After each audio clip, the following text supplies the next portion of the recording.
نبی کے دین پہ مٹنے کی بات کرتے رہو،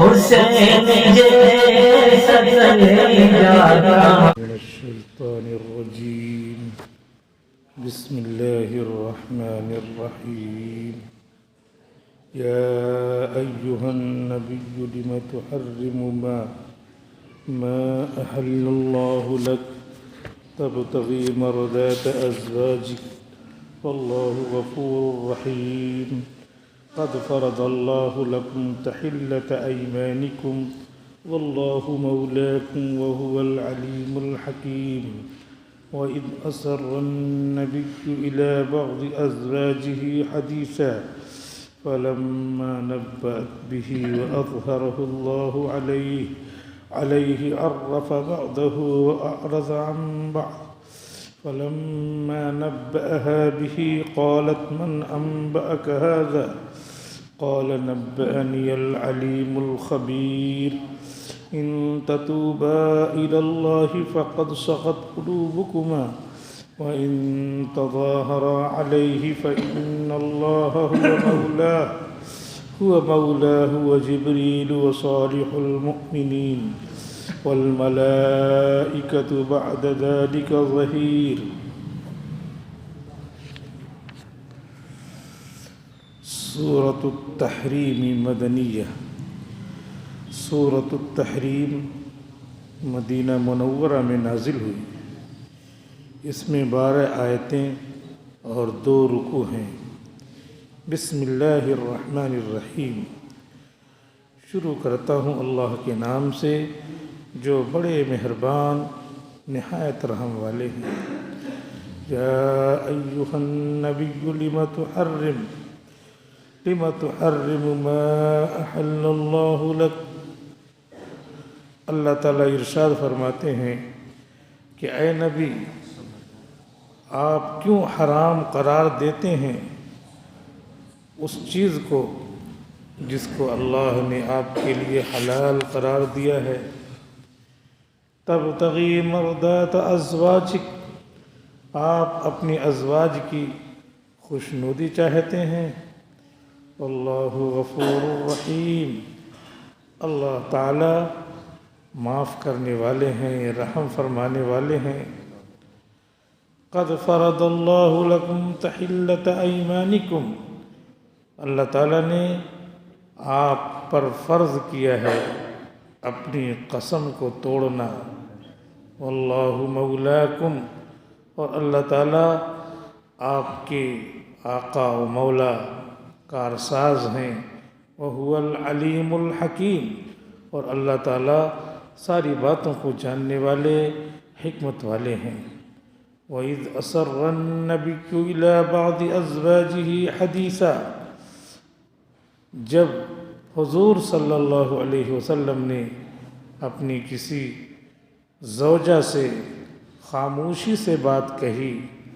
فَلَمَّا نَبَّأَتْ بِهِ وَأَظْهَرَهُ اللَّهُ عَلَيْهِ عَرَّفَ بَعْضَهُ وَأَعْرَضَ عَنْ بَعْضٍ. آپ نے کہا کہ اس بات کو کسی سے نہ کہنا، لیکن جب اس زوجہ نے وہ بات دوسرے کو بتلا دی تو اللہ نے حضور کو اطلاع دے دی کہ فلاں زوجہ نے آپ کی بات دوسرے تک پہنچا دی ہے.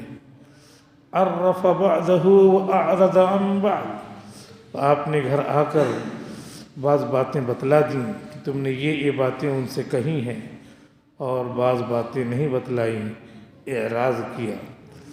فلما نبأها به قالت من أنبأك هذا، تو جب نبی کریم صلی اللہ علیہ وسلم نے اس زوجہ کو یہ باتیں بتلائیں کہ تم نے دوسرے پر یہ راز افشا کر دیا ہے، تو وہ پوچھنے لگی کہ آپ کو کس نے خبر دے دی. قال نبأني العلیم الخبیر، تو حضور نے فرمایا مجھے خبر دی آسمان والے نے جو تمام باتوں کو جاننے والا، تمام خبروں کی خبر رکھنے والا ہے. ان تتوبا الی اللہ فقد صغت قلوبکما، لہذا اگر تم اللہ کی طرف توبہ کرو تو تمہارے دل مائل بھی ہیں توبہ کے لیے، تو اللہ تعالیٰ توبہ قبول کر لیں گے۔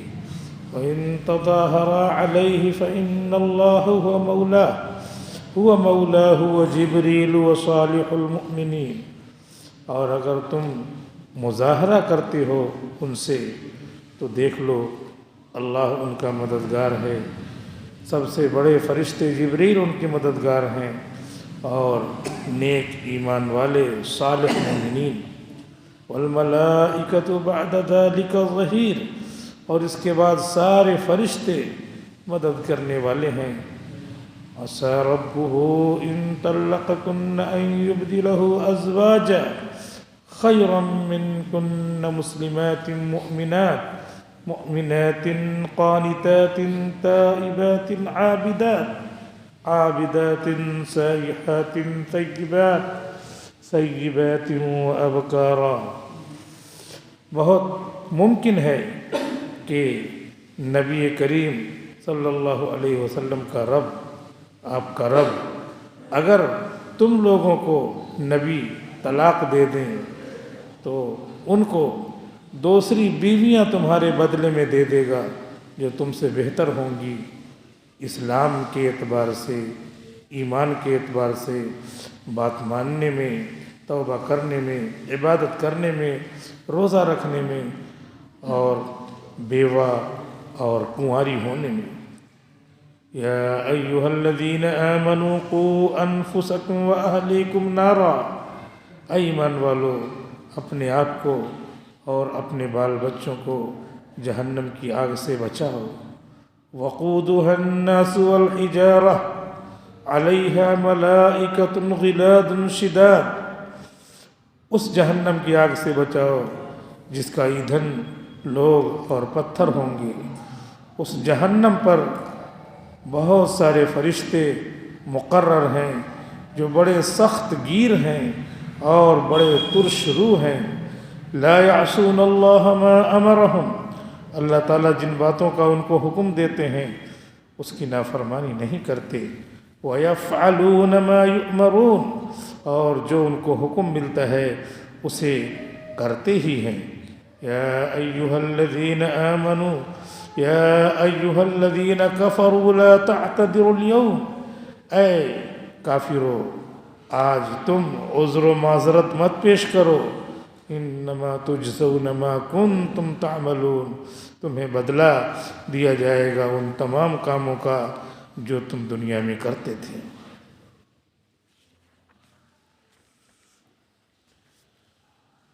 سورۃ التحریم شروع ہو گئی ہے۔ یہ 28ویں پارے کی آخری صورت ہے۔ اس میں 2 رکوع ہیں، ایک رکوع کا ترجمہ اور تلاوت آپ کے سامنے دونوں چیزیں آ گئیں، ایک رکوع باقی ہے، پھر 28واں پارہ مکمل ہو جائے گا انشاءاللہ۔ اس کے بعد 29 اور 30 2 پارے بچ رہے ہیں۔ تو یہ جو صورت ہے سورۃ التحریم، اس کے معنی آتے ہیں حرام قرار دینا۔ تو جن چیزوں کو اللہ تعالیٰ نے حلال قرار دیا ہے، تو اگر دوا وغیرہ کا کوئی مسئلہ نہ ہو، کوئی مصلحت نہ ہو، تو یوں ہی حلال چیزوں کو اگر کوئی حرام قرار دیتا ہے تو یہ ناجائز ہے، بلکہ وہ ایک قسم ہو گئی، قسم کھا لیا گویا کہ اس نے۔ قسم کا لفظ چاہے نہ استعمال کرے، اس نے کہا کہ میں یہ چیز نہیں کھاؤں گا، نہیں استعمال کروں گا، کوئی مصلحت نہیں ہے شرعی، دینی یا طبی، تو یہ قسم ہو جائے گی، اس قسم کو توڑنا پڑے گا۔ تو ابھی یہ مسئلہ دین میں اللہ تعالیٰ نے اب بتلایا ہے، پہلے لوگوں کو نہیں معلوم تھا۔ تو اللہ تعالیٰ جو باتیں جیسی جیسی ضرورتیں پڑتی رہیں اس طرح قرآن کی آیتیں نازل کرتے رہے اور باتیں بتلاتے رہے۔ چنانچہ یہ حضور صلی اللہ علیہ وسلم کے ساتھ ہی واقعہ پیش آیا، اور وہی واقعہ اس سورت کے ابتدائی حصے کے نازل ہونے کا سبب ہے، جس کو شان نزول کہتے ہیں۔ تو یہ واقعہ پیش آیا تھا کہ حضور صلی اللہ علیہ وسلم کی عادت شریفہ تھی کہ آپ عصر کی نماز پڑھتے، مسجد کے بازو ہی میں آپ کے 11 روم تھے، حجرے تھے، تو مسجد میں عصر کی نماز پڑھتے یعنی پڑھاتے، اور اس کے بعد مسجد سے باہر نکلتے اور اس کے بعد حجرے شروع ہو جاتے۔ تو ہر حجرے میں آپ جاتے، بیویوں سے تھوڑی دیر ملاقات کرتے، اور اس کے بعد پھر اگلے حجرے میں چلے جاتے، اگلی زوجہ کے یہاں۔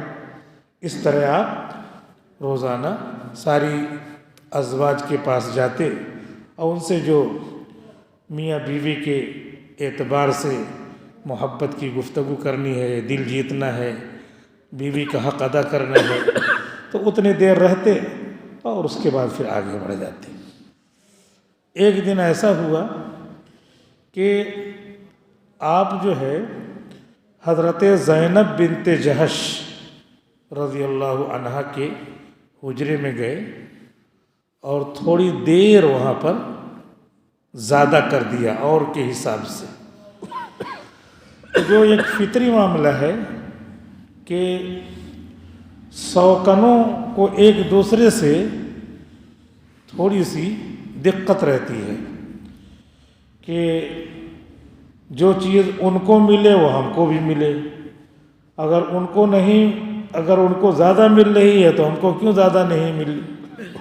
عربی میں سوکن کو کہتے ہیں ذرۃ، یعنی نقصان پہنچانے والی، اس کا نام ہے سوکن اردو میں۔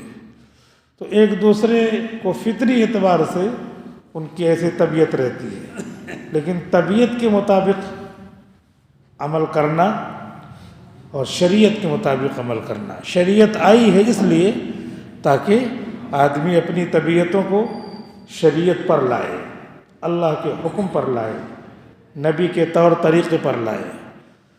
تو ابھی جو طبعی چیز ہے، جیسے کوئی سانپ ہے سب بھاگنے لگے، تو بھاگنا، کوئی کہ سانپ سے ڈرتے ہو، اللہ سے نہیں ڈرتے، یہ کہنا صحیح نہیں ہے، کیونکہ یہ تو طبعی چیز ہے، یہ شرعی چیز نہیں ہے۔ ایسا کوئی اگر بیان کرتے بتاؤ سانپ سے ڈر رہے ہیں، صرف اکیلے اللہ سے ڈرنا چاہیے، تو یہ کیا ہے؟ یہ غلط بات ہے، کیونکہ طبعی چیز کو سب کے ساتھ اللہ نے رکھا ہے، شریعت کی چیز کے اوپر اللہ تعالیٰ نے ثواب اور عذاب رکھا ہے۔ موسیٰ علیہ السلام نے لاٹھی رکھی، اللہ تعالیٰ نے کہا تھا یہاں پہ لاٹھی رکھ دو، رکھ دیا لاٹھی، وہ سانپ بن گئی۔ تو موسیٰ علیہ السلام کو اللہ تعالیٰ نے کہا پکڑو، تو ڈر رہے ہیں۔ اللہ تعالیٰ کہا لا تخف، ڈریے نہیں، نبی تو معصوم ہوتے ہیں، نبی سے کوئی گناہ نہیں سرزد ہو سکتا، معصوم ہوتے ہیں۔ تو معلوم یہ ہو کہ جو طبعی طور پہ چیزیں ہیں، فطری طور پہ جو چیزیں ہیں، جو نیچرل ہیں، جو ڈیمانڈ آف نیچر ہیں، طبیعت کا تقاضا ہے، وہ شریعت جب کہے اس کو شریعت کے دائرے میں لانے کے لیے تب اس کو لانا ہے، نہیں تو طبعی چیزیں چلتی رہیں گی، طبیعت کے اوپر باز پرس نہیں ہے۔ کہ سانپ سے آپ ڈر رہے ہیں، اللہ کو چھوڑ کے کہا گیا کہ اللہ کے علاوہ کسی سے نہ ڈریے، آپ سانپ سے ڈر رہے ہیں۔ تو اس کا جواب مفسرین یہی کہتے ہیں وہ طبعی چیز ہے، شرعی چیز نہیں ہے۔ شریعت نے ایسا نہیں کہا، شریعت نے جہاں کہا ہے ڈرنے کے لیے وہاں پہ ڈریے۔ زنا سے ڈریے، زنا نہ ہونے پائے، چوری سے ڈریے، چوری نہ ہونے پائے، جتنے گناہ ہیں ان گناہوں سے ڈریے وہ نہ ہونے پائے۔ ارے گناہ سے ڈرتا ہے، ہاں اسی کا حکم ہے، اس سے ڈرنا چاہیے، گناہ سے بچنا چاہیے، شریعت کا حکم ہے۔ بہرحال حضور صلی اللہ علیہ وسلم حضرت زینب بنت جہش کے یہاں تھوڑی دیر نسبتاً زیادہ رک گئے۔ تو ادھر جو ہے آگے بیویاں تھیں، تو دو بیویوں نے آپس میں یہ کہا حضرت حفصہ رضی اللہ عنہ کا نام آتا ہے، حضرت عائشہ رضی اللہ عنہ کا نام آتا ہے کہ دیکھو اس کے بعد جب آئیں گے اللہ کے رسول تمہارے پاس تو کہنا کہ آپ کے منہ سے کچھ ایسی بو آ رہی ہے، تو میں بھی وہی کہوں گی۔ چنانچہ جب آپ آئے، کیونکہ زیادہ دیر تک ٹھہر گئے تھے اور وہاں پہ شہد آپ نے پیا تھا، تو جیسے ہی آئے حضور تو حضرت زینب نے کہا کہ بو آ رہی ہے کیسی؟ تو حضور نے کہا شہد ہی تو پیا ہے۔ تو کہہ رہے ہیں کہ ہو سکتا ہے شہد کسی بدبودار، شہد کی مکھی کسی بدبودار درخت پہ بیٹھ گئی ہو اور اس کا جوس چوسا ہو، پھر اس کے بعد جو ہے شہد بنایا ہو۔ اس کے بعد پھر آپ وہاں سے حضرت عائشہ کے روم میں آئے، حجرے میں تشریف لائے اپنے معمول کے مطابق، تو وہاں بھی کہہ رہے ہیں آپ کے منہ سے بو آ رہی ہے۔ تو حضور نے فرمایا کہ نہیں، شہد تو میں نے کھایا ہے حضرت زینب کے یہاں۔ تو کہا کہ ٹھیک ہے، میں جو ہے اب شہد نہیں کھاؤں گا۔ تو ان کی دل جوئی کے لیے کہا کہ اب شہد نہیں کھاؤں گا، تو کوئی نہ کھائے نہ کھائے۔ لیکن اب یہاں پہ آپ کہہ رہے ہیں نہ کھائیں، ان کی دل جوئی، تو کوئی ایسی چیز تو ہے نہیں دل جوئی کرنا بیویوں کی۔ اور کہا کہ کسی سے بتانا نہیں، آپ نے کہا کسی سے بتانا نہیں، یہ آپ نے کہا، اور اس کے بعد پھر آگے بڑھ گئے اور معاملہ ہو گیا۔ لیکن اللہ تعالیٰ کی ایک حکم امت کو دینا چاہ رہے تھے کہ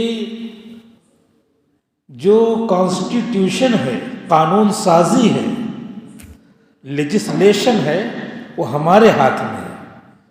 کوئی قانون نہ بنائے، جو چیز حلال ہے وہ حلال، جو حرام ہے وہ حرام، حرام کو حلال کرے یہ بھی ٹھیک نہیں ہے، اور حلال کو حرام کرے یہ بھی ٹھیک نہیں ہے۔ تو حضور سے ایک اس طرح کی کیفیت ہو گئی تھی، تو اللہ تعالیٰ نے جبریل امین کو بھیجا، اور جبریل امین نے یہ آیتیں سنائی حضور کو۔ یا ایھا النبی، شاہ ولی اللہ محدث دہلوی رحمۃ اللہ علیہ فرماتے ہیں کہ بہت ساری صورتیں اللہ تعالیٰ نے ایسی اتاری کہ جیسے جو کام ہے فوراً وہی ذکر کر دیا، اور صورتیں ہیں یسبح للہ ما فی السماوات و ما فی الارض، تو تمہید چلتی ہے۔ تو تمہید کیا؟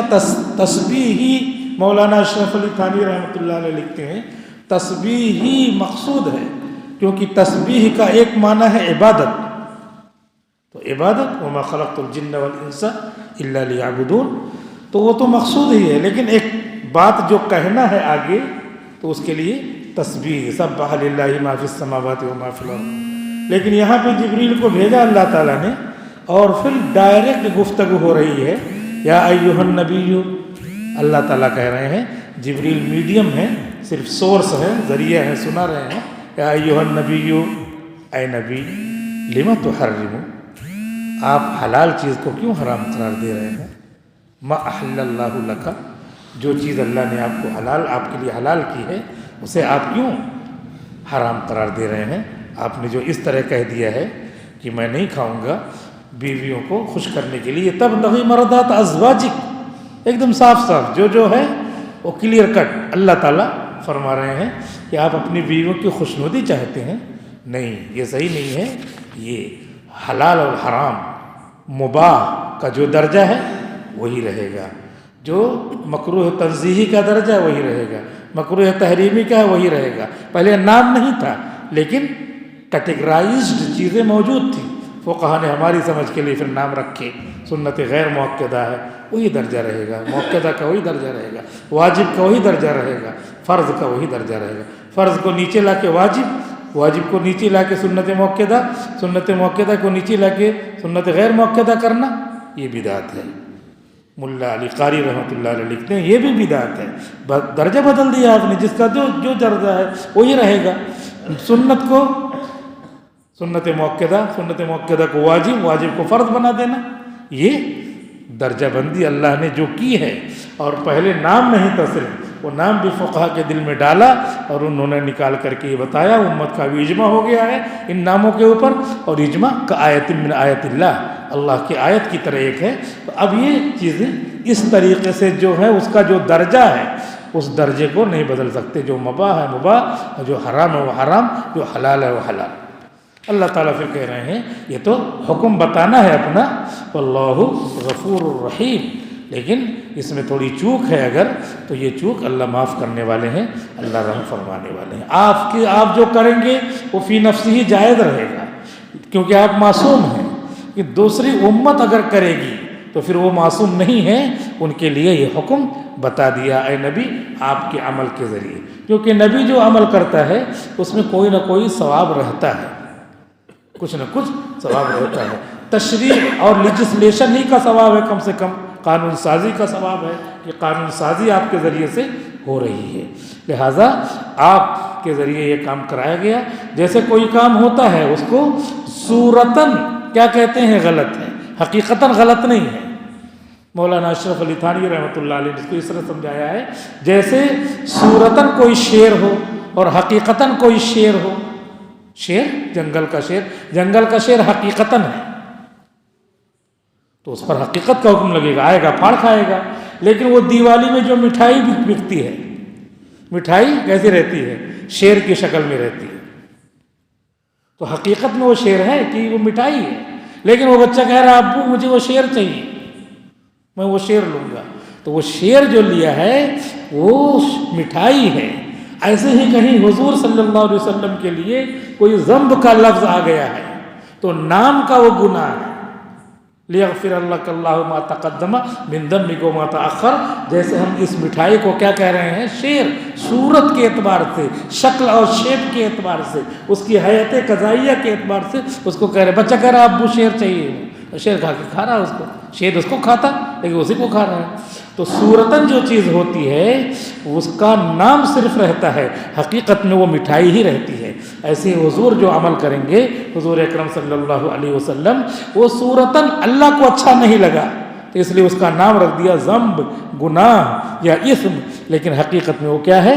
ثواب کا کام ہے۔ جیسے صورتاً اس کا نام رکھ دیا مٹھائی، کیا نام ہے؟ شیر، لیکن حقیقت میں وہ مٹھائی ہے۔ بہرحال اسی لیے اللہ تعالیٰ نے کہا کہ آپ کو اس میں تکلیف نہ ہو، اللہ تو ہر چیز کو معاف کرنے والے ہیں اور بخشنے والے ہیں، معاف کرانے والا ہونا چاہیے۔ یہ حکم اللہ تعالیٰ نے دے دیا کہ آپ نے جو اس طرح کہا ہے، اس طرح امت کو بھی یہ دے دیا کہ کسی بھی حلال چیز کو آپ حرام نہیں کر سکتے۔ اگر حرام کر دیا ہے کہ میں یہ چیز نہیں کھاؤں گا، بھلے قسم کا لفظ آپ نے نہیں کہا، ہم نے نہیں کہا، تب بھی وہ قسم ہو گئی، اب اس کو کھائیے۔ کیوں آپ بیگن نہیں کھاؤں گا؟ بیگن ڈاکٹر نے کہہ دیا تو ٹھیک ہے، کوئی مصلحت تو ٹھیک ہے، مصلحت فقہ نے بتایا کہ کوئی نہ کوئی مصلحت ہو، ڈاکٹری لحاظ سے یا کسی اور لحاظ سے تو ٹھیک ہے، وہ مصلحت، کوئی مصلحت نہیں ہے تو ہم کو مباح چیز کو حرام کرنے کا حق نہیں ہے۔ اب وہ قسم ہے، قسم ٹوٹ گئی، قسم کو توڑنا ضروری ہے۔ اللہ تعالیٰ نے فرمایا قد فرض اللہ لکم تحلۃ ایمانکم، اللہ نے فرض قرار دیا ہے آپ کے لیے اپنی قسم کو توڑنا۔ اے نبی آپ اس کو توڑیے اور شہد ان کے ہاں جا کے کھاتے رہیے جیسے کھا رہے تھے اس کو، اور ہم کو حکم ہے، یہ لکم کہا گیا تم سب کو، حضور کے ذریعے سب کو خطاب ہے، تم سب کو یہ حکم ہے کہ کوئی حلال چیز کو حرام کر لیں تو وہ قسم ہو گئی، قسم کو توڑیے اور قسم کا کفارہ دیجیے۔ چنانچہ حضور نے بھی قسم کا کفارہ دیا ہے، قسم کا کفارہ 10 مسکینوں کو کھانا کھلانا، 10 مسکینوں کو کپڑا پہنانا، اور یہ سب نہیں ہے تو کیا کرنا؟ تو پھر 3 دن مسلسل روزے رکھنا۔ یہ چیزیں چونکہ رہتی ہیں تو اسی لیے قسم کا کفارہ یہی بتایا جاتا ہے۔ جب ایک دم نہیں آدمی یتیم مسکین غریب ہے، خود صدقہ لینے کا مستحق ہے، تو پھر اس کے لیے کیا ہے؟ 3 دن روزہ رکھے، لیکن 3 دن متتابعات، مسلسل روزہ رکھنا پڑے گا۔ ایسے نہیں روزہ رکھے کہ آج رکھا پھر 2-3 دن کے بعد رکھا، پھر 2-3 دن کے بعد رکھا، ایسے نہیں، مسلسل روزہ رکھنا پڑے گا۔ تو یہ 3 دن روزہ رکھنے سے کفارہ ادا ہو جائے گا۔ حضور صلی اللہ علیہ وسلم نے قسم توڑی اور شہد کھانا شروع کیا اور آپ نے اس کا کفارہ ادا کیا۔ واللہ مولاکم، اللہ تعالیٰ کہہ رہے ہیں اے نبی آپ کا اور مسلمانوں کا کارساز اللہ تعالیٰ ہے. آج بھی، پہلے بھی اور ہمیشہ بھی اللہ ہی کارساز ہے. مسلمانوں کا گھر بلڈوزر سے گرا دیا جا رہا ہے، بلڈوز کر دیا جا رہا ہے. مسلمانوں کی دکانیں، فیکٹریاں، ہوٹل بلڈوز کر دیے جا رہے ہیں. اللہ کا اعلان ہے واللہ مولاکم، گھبراؤ نہیں. اللہ ولی الذین آمنوا، اللہ مومنوں کا دوست ہے، گھبراؤ نہیں. وقت آئے گا، ہر چیز کا ایک وقت آتا ہے. تم کس کی اولاد ہو؟ تم کس کی نسل سے ہو؟ کس کے ماننے والے ہو؟ حضرت عبداللہ کے فرزند، محترم عبداللہ کے فرزند کے تم ماننے والے ہو، محمد صلی اللہ علیہ وسلم کے ماننے والے ہو. اور ان کے دادا پر دادا اسماعیل علیہ السلام ہیں. اسماعیل علیہ السلام کو بھی ذبح کیا گیا، بچ گئے. حضرت عبداللہ کو بھی ذبح کیا گیا، ذبح منت مانی تھی، قسم کھائی تھی، ذبح کرنے سے بچ گئے. ان کے مقابل میں 100 اونٹ ذبح کیا گیا. 2 ذبح، حضور نے فرمایا 2 ذبح ہونے والے کی اولاد میں سے میں ہوں، یہ اولاد ہوں.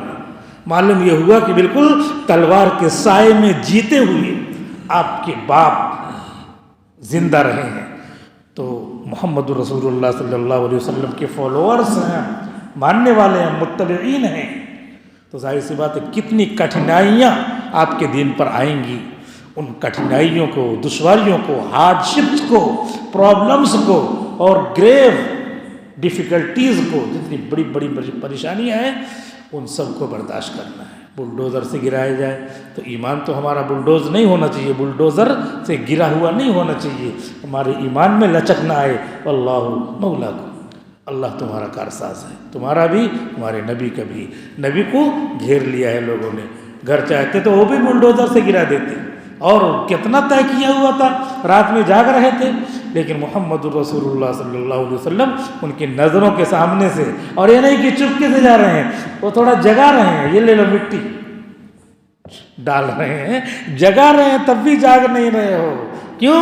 اس لیے کہ تم کو اللہ نے سلا دیا ہے. تمہاری آنکھیں جاگتی ہیں لیکن تمہارا دل سو رہا ہے، تمہاری آنکھیں سو رہی ہیں. نکل گئے. جب ایمان نکل کر کے مکہ سے مدینہ آ گیا اور تم اس کو نہیں روک سکے تو اب پوری دنیا میں پھیلے گا اور تم نہیں روک سکتے ہو. تم بلڈوزر سے مسجدوں کو گرا کر کے ایمان کو ختم کر سکتے ہو، تم بلڈوزر سے ایمان والوں کی دکانوں کو ختم کر کے معیشت کو ختم کر سکتے ہو. شیب ابی طالب میں 3 سال تک انہوں نے بند کر کے معیشت کو ختم کرنا چاہا، ختم کیا. مسلمان ہی سب سے بڑے بڑے مالدار ہیں. ان کے ملک دیکھیے، ذرا سا ایمان ہو تو بڑے بڑے مالدار ہیں. ظاہری ایمان صحیح بھی نہیں، لیکن ایمان ہے اگر کوئی کہتا ہے تو ایمان کو قبول کیا جاتا ہے. جیسے زہران ممدانی، یہ گجرات کا باشندہ اور جا کر کے ادھر ہی پیدا ہوا، لیکن ظاہری طور میں کہتا آئی ایم مسلم، ایک دم چیخ کر کے کہتا ہے. وقال اننی من المسلمین، بھلے سے اس کی بیوی کچھ ہو، اس کی ماں کچھ ہو، کہتا تو ہے. جیسے میں نے اس سے پہلے آپ کو سنایا تھا کہ کہتا تو ہے، جیسے اللہ تعالیٰ جیسے کہا ایک صحابی نے کہ میں فلاں کافر کو مارنے جا رہا تھا، اس نے میرے ڈر کی وجہ سے، تلوار کی ڈر کی وجہ سے لاذ بشجرۃ، ایک درخت میں پناہ لے لیا. میں گیا اور اس کو مارنے لگا، کہا لا الہ الا اللہ محمد رسول اللہ، کافر بھی میں نے مار دیا. حضور کو خبر پہنچی، ارے تم نے اس کو مار دیا؟ کہا مار دیا. کہا کیوں مار دیا؟ اس نے کلمہ پڑھا تھا. کہا کلمہ پڑھا تھا لیکن مجھ سے بچنے کے لیے کلمہ پڑھا تھا. حضور نے فرمایا هل شققت عن قلبه، کیا تم نے اس کا دل چیر کر کے دیکھا تھا؟ یہ دل سے نہیں کلمہ پڑھا تھا. معلوم یہ ہو کہ اوپر سے بھی کوئی کہتا ہے تو مسلمان ہے. میں زہران ممدانی کا نام اس لیے لایا کہ ظاہری طور پہ بھی ایمان کہنے والا پورے امریکہ کو شکست خوردہ بنا دیا، جبکہ پریزیڈنٹ آف امریکہ کہہ رہا ہے میں فنڈ نہیں دوں گا اگر یہ جیت گیا. اور جو richest one of the world, دنیا کا سب سے بڑا مالدار، وہ بھی پیسہ خرچ کر رہا ان کے خلاف کہ الیکشن ہار جائے، لیکن وہ جیت گیا. معلوم ہے کہ واللہ مولاکم. تھوڑا ایمان دکھایا تو اللہ نے دکھا دیا. پورا ایمان دکھاتے تو پھر کیا ہوتا؟ کرشمیں ظاہر ہوتی، کرامتیں ظاہر ہوتی ہیں. لیکن کرامتیں، سب سے بڑی کرامت یہ ہے کہ قرآن پہ عمل ہو، حدیث میں عمل ہو، سنت نبویہ نہ چھوٹیں، آپ کے اخلاق نہ چھوٹیں. یہ سب سے بڑی کرامت ہے. اللہ تعالیٰ فرماتے ہیں وَهُوَ الْعَلِيمُ الْحَكِيمُ، اللہ تعالیٰ علم والے ہیں، حکمت والے ہیں، تمہارے کارساز ہیں، تمہارا کام بنانے والے ہیں. تم گھبراؤ مت، SIR وغیرہ سے مت ڈرو. جو کاغذ مانگے دے دو، سارے کاغذات جل جائیں گے، دماغ جل جائیں گے. یہ سارے لوگ تو اس طرح کی چیزیں کرنے والے ہیں. اللہ تعالیٰ ان کو خود جو ہے ان سے انتقام لے گا. سیکفیکم اللہ، تمہارے لیے اللہ تعالیٰ ان کی طرف سے کافی ہو جائے گا. وَإِذْ أَسَرَّ النَّبِيُّ إِلَىٰ بَعْضِ أَزْوَاجِهِ حَدِيثًا، اللہ تعالیٰ اسی مضمون کو جو واقعہ ہے اور شان نزول ہے ان آیتوں کا کہ نبی نے اپنی کسی بیوی سے چپکے سے کہا تھا کہ دیکھو کسی سے کہنا نہیں، عائشہ اور حفصہ تم دونوں کسی سے کہنا نہیں. لیکن انہوں نے پورا خبر کر دیا، عورتیں ہیں، کہہ دیا، ادھر تھوڑا کہہ دیا کہ تم کسی سے نہیں کہنا، اس سے کہ تم کسی سے نہ کہنا، پتہ چلا کہ پوری خبر مشہور ہو گئی. اب اس کے بعد حضور گھر آئے اور کہنے لگے کہ ارے حفصہ تم نے دوسرے سے کہہ دیا اور یہ کہا ہے، فلاں فلاں بات کہی ہے، عائشہ تم نے بھی ایسے کہہ دیا سب سے.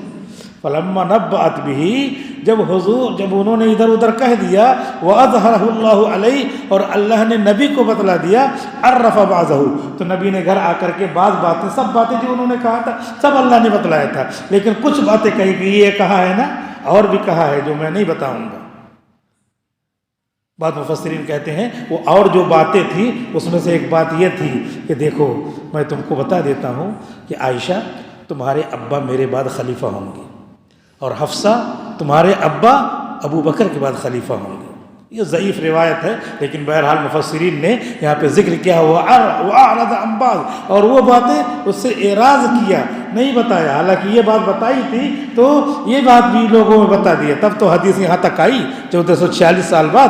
بہرحال اس کے راوی بیچ میں تھوڑا کمزور ہو جاتے ہیں، ہم سے کمزور نہیں ہیں، ہم لوگ تو نالائق ہیں. حضرت حسن بصری کہتے ہیں کہ ہمارے زمانے کے لحاظ سے کہ بعد والے زمانے والے تو کافر کے درجے میں ہیں، ہم لوگ بڑے بڑے جو ضعیف ہیں وہ ہم سے کئی ہزار گنا نیک ہیں، لیکن وہ جو ہے محدثین کے قاعدہ قانون کے حساب سے ان کو ضعیف کہا جاتا ہے، ہم لوگ اپنے حساب سے ضعیف سمجھتے ہیں، ایسا نہیں. بہرحال اللہ کے رسول صلی اللہ علیہ وسلم نے ان کو کہا یہ سب تم نے کہہ دیا نا، تو کیا کہہ رہی ہیں فلما نبأها به، حضور صلی اللہ علیہ وسلم نے جب ان دونوں بیویوں کو کہا، بتایا اس کو اور اس کو بتایا، تو کہہ رہے قالت، پوچھ رہے من انبأک ھذا، who told you this، آپ کو کس نے بتا دیا، ہم نے تو بہت چپکے سے کہا، آپ کو کس نے بتا دیا.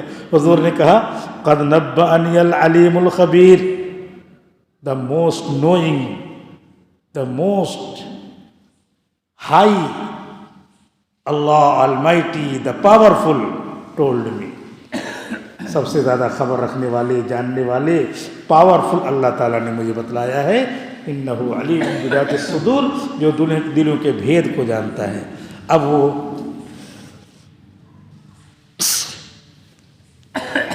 پشیمان ہو رہی ہے کہ نبی نے کہا تھا نہ بتانے کے لیے بتا دیا. اب دل میں اصل کیا ہے، توبہ کی حقیقت کوئی کام نہ کرنے کا گناہ ہے، نہ کرنے کا ارادہ کرنا، پکا ارادہ کرنا نہیں کریں گے اب، اور جس گناہ میں لگے ہیں اس سے فوراً ہٹ جانا، یہ توبہ کی حقیقت ہے. تو حضور صلی اللہ علیہ وسلم نے ان سے کہا کہ تم پشیمان ہو اندر سے، تم توبہ کر رہے ہو، ان تتوبا الی اللہ، اگر تم توبہ کر رہی ہو تو اللہ تعالیٰ تمہاری توبہ قبول کرے گا. فقد سقط قلوبکما، تمہارے دل مائل بھی ہے توبہ کرنے کے لیے، تو تمہیں توبہ کر ہی لینا چاہیے. ان لوگوں نے توبہ کی. آگے اللہ تعالیٰ کہہ رہے ہیں کہ یہ نہ سمجھنا ہم بڑے خاندان کے ہیں، قریش خاندان کے ہیں، اگر تم نبی کے خلاف بھی پروٹیسٹ میں آ جاؤ تو یہ نہ سمجھو کہ تمہارا خاندان کام آئے گا. اللہ تعالیٰ تم جیسی اچھی اور صالح ازواج کو دوسری پیدا کرے گا اور وہ تمہاری جگہ پہ آ جائیں گی. نبی چاہیں تو 11 بیویوں کو سب کو طلاق دے دیں اور طلاق دیں، اور تو وہ بھی تمہاری طرح تم سے بھی زیادہ اچھی کیا ہوں گی، مومنات، قانتات، طائبات، عابدات، سائحات، طیبات و ابکارات. تم سے پکا ان کا ایمان ہوگا، تم سے پکی ان کی عبادت ہوگی، تم سے پکی ان کی اطاعت ہوگی، تم سے اچھی طائبات توبہ کرنے والی ہوں گی، عابدات تم سے اچھی عبادت ہوگی، خیرا من کن تم سے اچھی ہوگی، سائحات تم سے زیادہ وہ روزہ رکھنے والی ہوں گی، اور باکرہ اور سیبہ کنواری اور بیوہ ہوں گی، جیسی آپ چاہیں گے ویسی ہوں گی. تو اللہ ہے، اللہ تو سب سے بڑے ہیں. اللہ تعالیٰ کسی کو بھی کیسے بھی بولتے ہیں، بول سکتے ہیں، اور اللہ حاکم ہے، بقیہ سارے لوگ محکوم ہیں. اس طریقے سے واقعہ پیش آیا. اس واقعے کے پیش نظر اللہ تعالیٰ نے یہ آیات اتاری. چنانچہ حضور صلی اللہ علیہ وسلم نے جب بتا دیا تو ان لوگوں نے توبہ کیا. اور کہا کہ آئندہ ایسا نہیں کریں گے، اور آگے سے یہ مسئلہ بن گیا کہ کسی حلال چیز کو حرام کرنا یہ قسم ہے اور اس قسم کو توڑ دینا چاہیے، اور جو پہلے سے گناہ ہے اس کی قسم کھانا ہو تو توڑنا ضروری ہے۔ جیسے کسی نے قسم کھائی کہ اگر میرا فلاں کام ہو گیا تو قبر پہ جا کر کے بال بنواؤں گا۔ بوڑھی عورتیں آج بھی کوکر منڈا میں موجود ہیں، تو نوجوان لوگ وہ سمجھتے ہیں کہ ابھی بوڑھی ہیں، رہنے دو، چلو کر لینے دو، بقیہ آئندہ جو آنے والی نسل ہے ان سے ہم امید بھی رکھتے ہیں اور ان پر امید ہے کہ انشاءاللہ یہ ساری چیزیں ختم ہوں گی، لیکن یہ اس طرح معصیت کی قسم کھائی تو یہ قسم ہوگی ہی نہیں، یہ مانیں گے ہی نہیں، اس کو توڑ کر کے جلدی سے اس کو کفارہ دینا ہوگا۔ یہ نہیں کہ کہہ دیا نہیں میں کروں گی، وہیں جا کے بال بنواؤں گی۔ اور ایسے ہی کسی نے پیرانے پیر کے نام پہ مرغ چھوڑ دیا اور کہا کہ میں نے منت مانگی ہے، تو یہ کیا ہے؟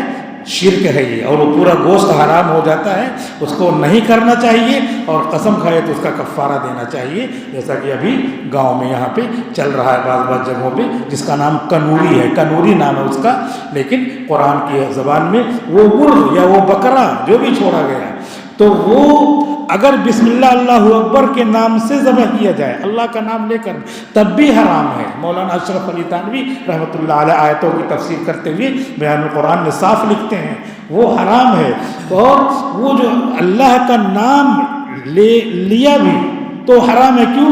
جیسے خنزیر کو کوئی ذبح کرے بسم اللہ اللہ اکبر کہہ کے تو اللہ کا نام لینے سے وہ حلال ہو جائے گا؟ نہیں، وہ اس کی ذات حرام ہو چکی ہے، لہذا وہ حرام نہیں۔ کتا ہے، کتے کو کوئی ذبح کرے بسم اللہ اللہ اکبر کہہ کے تو وہ حرام رہے گا، حلال نہیں ہوگا۔ اسی طرح اسی کیٹیگری میں وہ ہو جاتا ہے کہ تم نے اللہ نے پیدا کیا مرغ کو، بکرے کو، تم جو ہے دوسرے کے نام پہ سوڑ رہے، بتائیے۔ تو اللہ تعالیٰ ہم کو یہ بتاتے ہیں اس طرح واقعہ سنا کر کے اور شان نزول کے ذریعے اور آیتوں کے ذریعے کہ ہم بھی اس طریقے کی چیزوں سے بچیں۔ اب شریعت کا قانون بن چکا ہے، اے ایمان والو قوا انفسکم واہلیکم نارا، اپنے آپ کو اور اپنے گھر والوں کو جہنم کی آگ سے بچاؤ۔ یہ جو گناہ ہے، مفتی شفیع صاحب لکھتے ہیں کہ گناہ ہی آگ ہے، اسی لیے جب گناہ کرو تو آدمی کا دل گرم ہوتا ہے، مجھے عجیب لگتا ہے، ایک دم بے چینی ہوتی ہے، جیسے کہ نیچے آگ رکھو تو اوپر کیا ہے، پانی کھولتا ہے، تو گناہ کرنے کی وجہ سے کھولتا ہے، تو گویا کہ آگ ہی ہے، دکھائی صرف نہیں دے رہی ہے، وہ گناہ آگ ہی ہے، دکھائی نہیں دے رہی ہے وہاں پہ آگ۔ وقودها الناس والحجارہ، جس کے ایندھن آگ اور انسان اور پتھر ہوں گے۔ کہہ رہے اس پر بڑے سخت قسم کے فرشتے ہیں، ان سے معافی مانگو گے، ارے تھوڑی دیر کے لیے آرام کرنے دو، نہیں، غلاظ شداد، بڑے ترشرو ہیں، بڑے سنگ دل ہیں، لا یعصون اللہ ما امرہم، اللہ نے حکم دیا کہ ان کو مارو پیٹو، مرغا بناؤ، ہر طرح سے سزا دو، وَيَفْعَلُونَ مَا يُؤْمَرُونَ، جو ان کو حکم دیا جاتا ہے وہ کرتے ہیں۔ یا ایھا الذین کفروا، اے ایمان والو، اے کافرو، انہوں نے کفر کیا، لا تعتذروا اليوم، دنیا میں معذرت کر لو، ایکسکیوز کر لو، آخرت میں کوئی ایکسکیوز نہیں ہے، کوئی معذرت نہیں ہے۔ انما تجزون ما کنتم تعملون، تم کو تمہارے عمل کا بدلہ دیا جائے گا۔ وآخر دعوانا الحمد للہ رب العالمین۔